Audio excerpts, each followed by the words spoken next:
મંચ પર ઉપસ્થિત ગુજરાતના પૂર્વ ઉપમુખ્યમંત્રી શ્રીમાન નીતિનભાઈ પટેલ સાહેબ,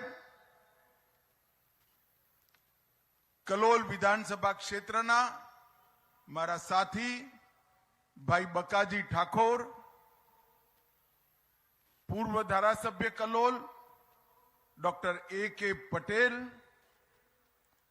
એસપીજી ગ્રુપના અધ્યક્ષ અને આજના ઉત્સવ મૂર્તિ શ્રી ધર્મેન્દ્ર પટેલ,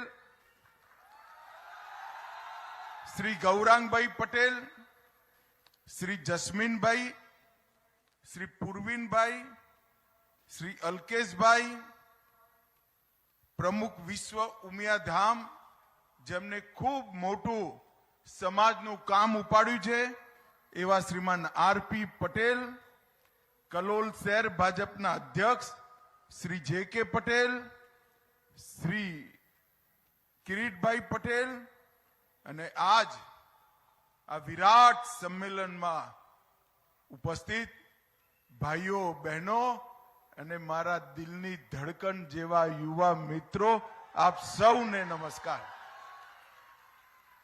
મિત્રો, સૌથી પહેલા તો હું ધર્મેન્દ્ર અને એસપીજી ગ્રુપ પરાનો હૃદયપૂર્વક આભાર માનવા માંગુ છું. મારા હાથે સરદાર સાહેબની ખૂબ સુંદર પ્રતિમાનું કલોલ શહેરના મોકાની જગ્યાએ ઉદ્ઘાટન કરવાનું સૌભાગ્ય મને આપ્યું, એટલે તમારા સૌનો ખૂબ ખૂબ હૃદયથી આભાર. મિત્રો, સરદાર સાહેબ આપણે સૌ ગુજરાતમાં રહીએ, ચોપડીઓ વાંચીએ, ઓળખીએ, પણ સરદાર સાહેબનું કામ હું તમને ગેરંટીથી કહું છું, ગુજરાતમાં રહીને સમજણ જ ના પડે. જ્યારે આપણે લક્ષદ્વીપ જઈએ અને લક્ષદ્વીપના મુસ્લિમ યુવાઓ કે આજ અમે ભારતનો હિસ્સો છે, તો સરદાર પટેલનો અમે ઉપકાર માનીએ છીએ. જ્યારે હૈદરાબાદ જઈએ, નાંદેડ જઈએ, કર્ણાટક જઈએ, મહારાષ્ટ્ર જઈએ, નિઝામની પૂરી સલ્તનતની અંદર રહેવા વાળા 7 કરોડ લોકો જ્યારે કે સરદાર ના હોત તો અમે પાકિસ્તાનની સાથે જોડાયેલા હોત. જોધપુરના લોકો જ્યારે એમ કે સરદાર સાહેબ હતા એટલે જોધપુર આજ ભારતનો હિસ્સો બન્યું, નહીં તો ક્યારનું પાકિસ્તાન ગળી ગયું હોત. જુનાગઢની અંદરથી કૂતરા લઈ નવાબને ભગાડવાનું કામ હોય કે લક્ષદ્વીપમાં તિરંગો ફરવાનું કામ હોય, સરદાર પટેલ આ ગુજરાતના અને દેશના એક સપૂત, એના વગર આ શક્ય જ ના હોય. આઝાદી આપતી વખતે અંગ્રેજોએ વિચાર્યું કે જતા જતા એવું કરતા જઈએ કે ભારત દુનિયાની અંદર સેંકડો વર્ષો સુધી ઊભું ના થાય. 500 થી વધુ રાજા રજવાડાઓને ભારતની સાથે જોડાવું કે પાકિસ્તાનની સાથે જોડાવું કે સ્વતંત્ર રહેવું, એનો અધિકાર આપી દીધો. એમને કરતી વખતે તો એમ હતું કે ભારતના ખંડ ખંડ અનેક ટુકડા થઈ જશે, પણ એમને સરદાર સાહેબનો પરિચય નતો. સરદાર સાહેબે 1.5 વર્ષમાં બધું ભેગું કરી આજના ભારતનો નકશો બનાવવાનું કામ કર્યું.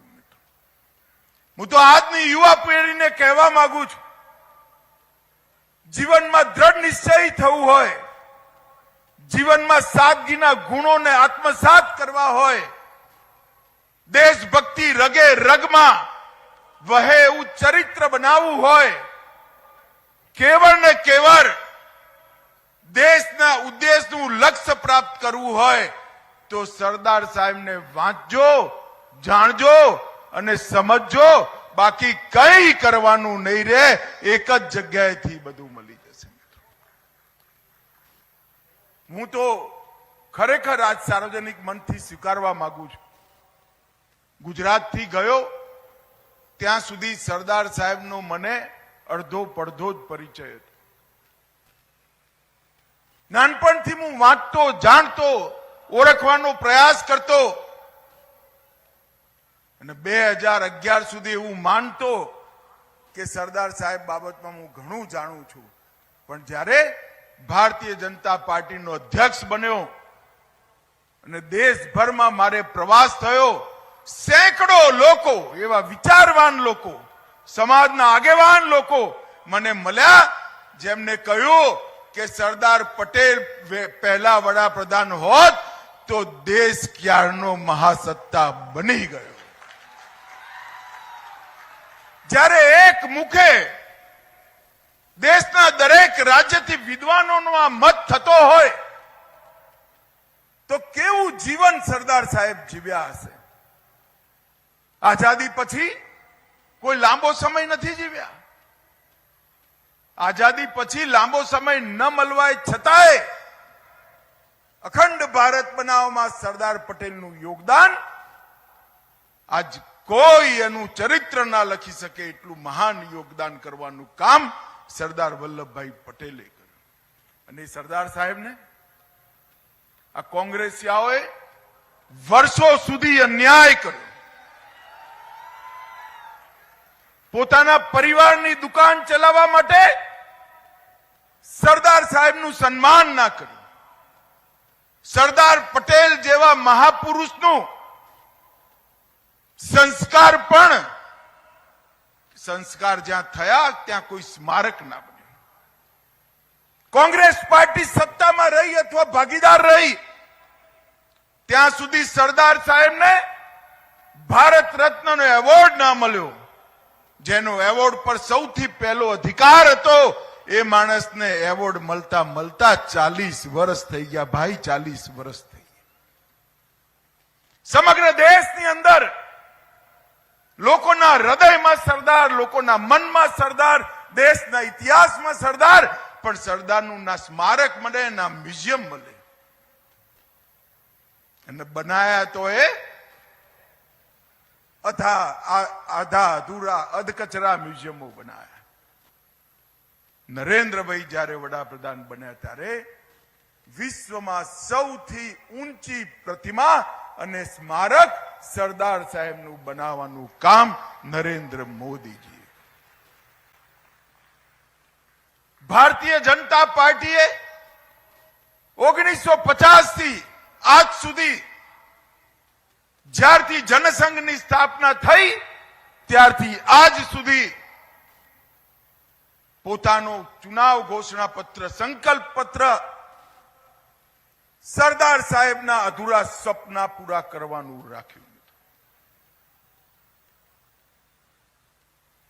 સરદાર સાહેબના મનમાં એક કસક અંતિમ સમયે જરૂર રહી ગઈ કે કાશ્મીર સાથેનું ભારતનું જોડાણ પાકું જોડાણ નથી, અધકચરું રહી ગયું. કલમ 370 અને 35 એ ભારતના કાશ્મીર સાથેના જોડાણને એક કાચા સૂતરના તારથી જોડતી હતી. પરંતુ સરદાર સાહેબની દૂરંદેશીથી કે સંવિધાનમાં જ્યારે 370મી કલમ નાખી ત્યારે એને અસ્થાયી બનાવી, ટેમ્પરરી બનાવી અને ટેમ્પરરીને ઉખાડી ફેંકવાનું કામ બીજા ગુજરાતી સપૂત નરેન્દ્ર મોદીએ. 5મી ઓગસ્ટ 2019 ઐતિહાસિક દિવસ નરેન્દ્રભાઈએ 370મી કલમ ઉખાડીને ફેંકી દીધી અને એની પર હવે ભારતના સુપ્રીમ કોર્ટની સંવૈધાનિક ખંડપીઠે પણ થપ્પો લગાવી એને વૈધાનિક માન્યતા આપવાનું કામ કર્યું. ભારતમાં આવેલા કાશ્મીરમાં પાક ઓક્યુપાઈ કાશ્મીરથી આવેલા શરણાર્થીઓ ને કોંગ્રેસના જમાનામાં જે આતંકવાદ વકર્યો એ વખતે શરણાર્થી બનેલા આપણા કાશ્મીરી પંડિતો નરેન્દ્રભાઈએ હમણાં જ બંધારણ સુધારી એમાંથી 3 સીટો એમને આપવાનું કામ કર્યું અને પાક ઓક્યુપાઈ કાશ્મીર જેની પર પાકિસ્તાનનો અનધિકૃત કબજો છે, ત્યાં પણ 26 સીટો એમના માટે રિઝર્વ કરવાનું કામ ભારતીય જનતા પાર્ટીની નરેન્દ્ર મોદી સરકારે. મારું ચોક્કસ માનવાનું, નરેન્દ્રભાઈ જે રીતે દેશને દુનિયામાં આગવું અને ગૌરવવંતું સ્થાન અપાઈ રહ્યા છે, સરદાર સાહેબનો આત્મા જ્યાં હશે ત્યાં આ સંતૃષ્ટિ સાથે સ્વપ્ન પૂરા કરવાની ચેનની નીંદ લેતો હશે. નરેન્દ્રભાઈએ આ 10 વર્ષની અંદર ભારતને સમગ્ર દુનિયાની સામે એક મજબૂત અને વિકાસના રસ્તા પર ધસમસતો દેશ બનાવવાનું કામ કર્યું. જે ભારત ક્યારેય કલ્પના ના કરી શકે એવા કામો પૂરા થયા. મિત્રો, ચંદ્રમા પર તિરંગો લઈ આપણું ચંદ્રયાન ઉતર્યું અને ત્યાં શિવ શક્તિ પોઈન્ટ ઉપર તિરંગો ફહરાવવાનું કામ આપણા ચંદ્રયાન. G20 સમિટમાં દુનિયાભરના રાષ્ટ્રાધ્યક્ષો મહાત્મા ગાંધીને શ્રદ્ધાંજલિ આપવા માટે એક જ સમયે નતમસ્તક થઈને ઉભા હોય, એ દ્રશ્ય સમગ્ર દુનિયામાં રહેતા ભારતીયોની છાતી ગજ ગજ ફૂલાવે એવું દ્રશ્ય હતું. 11મા નંબરે ઝોલા ખાતી આપણી અર્થવ્યવસ્થા, એને 5મા નંબરે 10 વર્ષની અંદર જ લાવવાની વાત કરી. અને હું આજે કહીને જોઉં છું, કલોલવાલા, નરેન્દ્રભાઈને ત્રીજી ટર્મ આપી દો, 5મા ટર્મથી નંબરેથી 3જા નંબરનો કૂદકો મારવાનું નક્કી છે. 60 કરોડ ગરીબોના જીવનમાં ઘર, વીજળી, ગેસ, મફત અનાજ, મફત દવાઓ, અનેક પ્રકારની સુવિધાઓ એક 10 વર્ષની અંદર પહોંચાડી 13 કરોડ લોકોને ગરીબી રેખાથી બહાર કાઢવાનું કામ નરેન્દ્ર મોદી સરકારે કર્યું. અને એક માત્ર એવો કાલખંડ 10 વર્ષનો આવ્યો જેમાં ગરીબી રેખામાં ઉમેરો ના થયો, ગરીબી રેખા નાની થઈ. ઇન્ફ્રાસ્ટ્રક્ચર, આજ વંદે ભારત ટ્રેન, દર મહિને 3 નવી વંદે ભારત ટ્રેન ચાલુ થઈ જાય છે અને છોકરા બેસીને જાપાનમાં જતા હોય ને એવો આનંદ માણતા થઈ ગયા. ભાઈ, રેલવે સ્ટેશનો, એરપોર્ટો, અનેક પ્રકારના વિકાસના પ્રકલ્પો, કોઈ કલ્પના ના કરી શકે કે 10 સાલમાં આટલું બધું થઈ જાય. અને એની સાથે સાથે આપણા ગૌરવ પર વર્ષોથી કુઠારાઘાત થતા, 550 વર્ષથી અયોધ્યાની અંદર રામ મંદિર તોડ્યું અને ભગવાન ટેન્ટમાં બેઠા હતા. 550 વર્ષ થયા હતા. વર્ષોથી કોંગ્રેસીઓના પેટનું પાણી નતું હાલતું. નરેન્દ્રભાઈએ એનું ભૂમિપૂજન કર્યું અને 22મી જાન્યુઆરીએ અયોધ્યામાં પોતાના ઘરમાં પ્રભુ શ્રી રામ પ્રસ્થાપિત. જે સ્થાન માટે, આપણા સન્માન માટે લાખો લોકોએ બલિદાન આપ્યું, એ સ્થાનને ગૌરવ અપાવવાનું કામ પણ નરેન્દ્ર મોદીના 10 વર્ષમાં જ થયું. એટલું જ નહીં, ઔરંગઝેબે તોડેલું કાશી વિશ્વનાથ મંદિરનો કોરિડોર, વારંવાર લૂંટેલું સોમનાથનું મંદિર ફરીવાર સોનાનું બનાવવાની શરૂઆત થઈ. ભદ્રકાળીનું મંદિર પાવાગઢ પર ફરીવાર બન્યું, ત્યાં ભદ્રકાળીનો ઝંડો ફેર્યો અને ઉત્તરાખંડની અંદર બદ્રીધામ, કેદારધામનો પણ પુનરોદ્ધાર થયો. વર્ષોથી આપણા માનબિંદુઓને અપમાનિત થતા દુઃખી હૃદયે આપણે જોયા. આઝાદ થયા પછી પણ 75 વર્ષ સુધી આ અપમાનને સહેતા રહ્યા. તૃષ્ટિકરણની રાજનીતિ એને આને આગળ વધારે. ભારતીય જનતા પાર્ટી ના તૃષ્ટિકરણની રાજનીતિમાં માને છે, ના તૃષ્ટિકરણની રાજનીતિ પર આધાર રાખે છે. ભારતનું ગૌરવ, ભારતની જનતાના શ્રદ્ધા કેન્દ્રો હંમેશા સન્માનિત થવા જોઈએ. અને હું તો કલોલવાલાને આમંત્રણ આપવા આવ્યો છું, ભાઈ 22મી તારીખે તો ભીડ હશે, પણ તમે બધા 2 મહિનામાં વારી અયોધ્યા જઈ એકવાર જય શ્રી રામ બોલી ભગવાનના દર્શન કરી આવજો.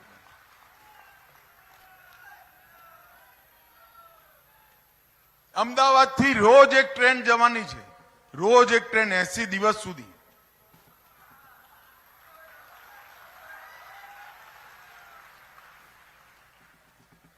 અને વર્ષોથી જે અપમાન કર્યું, આપણે કોઈનો બદલો નથી લેવાનો ભાઈ, કોઈ બદલો લેવાની જરૂર નથી, પરંતુ આપણા સન્માનના, આપણા ગૌરવના રક્ષણ માટે જેમને બલિદાન આપ્યું એ અમર હુતાત્માઓ માટે પ્રભુ શ્રી રામ સામે પ્રાર્થના કરી આવીએ તો પણ એમનું બલિદાન અમર થઈ જશે મિત્રો. અને આવનારા દિવસોમાં આત્મનિર્ભર ભારત, વિકસિત ભારત, 75 વર્ષથી 100 વર્ષની યાત્રા મુખ્યત્વે મેં જુવાનિયાઓને કહેવા આવ્યો છું. આજે પાયો નાખ્યો છે, પાયા પર મહાન ભારતની ઇમારત ચણવાનું કામ આ 25 વર્ષમાં કર્યું.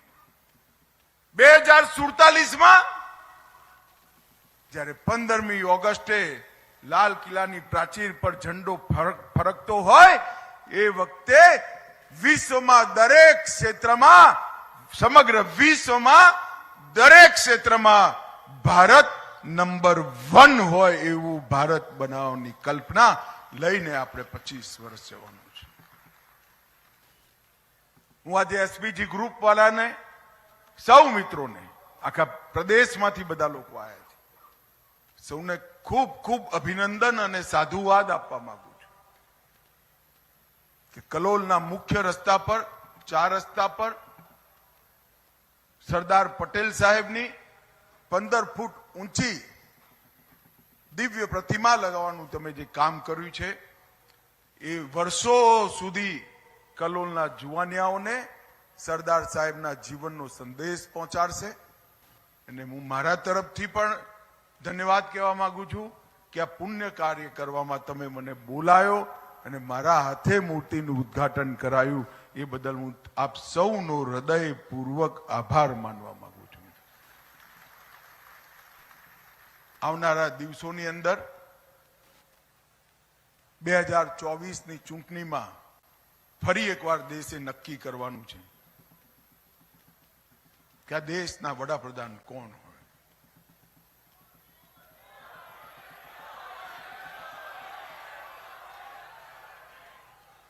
મિત્રો, આવો જ અવાજ સમગ્ર દેશમાં જ્યાં જઈએ ત્યાંથી આવો જ અવાજ સંભળાય અને મોદી મોદી મોદી મોદીના નારાઓથી મંડપો ગૂંજતા હોય છે. સમગ્ર દેશની જનતાએ નિર્ણય અત્યારથી કરી દીધો. ઇન્ડી એલાયન્સ વાળા, ગમડિયા ગઠબંધન વાળા ભેગા થઈને ફોટા પડાવતા રહી જશે. મારી વાત યાદ રાખજો. હું આખા દેશમાં ફરીને આવ્યો છું. મારી વાત યાદ રાખજો.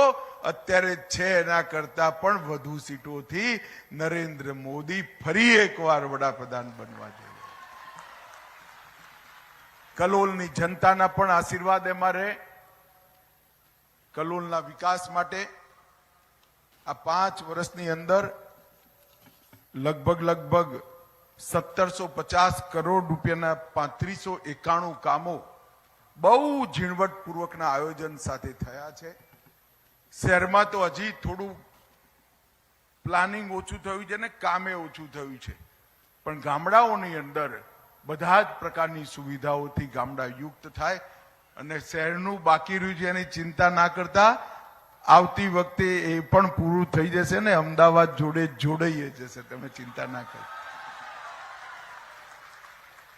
આજ સમગ્ર કલોલની જનતા જયારે અહીંયા ઉપસ્થિત છે આટલી મોટી સંખ્યામાં, અને ત્યાં મૂર્તિ આગળ એટલા લોકો હતા તો મેં ધર્મેન્દ્રને પૂછ્યું, ભાઈ તે બધું ભીડ અહીં ભેગી કરી છે, મંડપમાં કોણ હશે?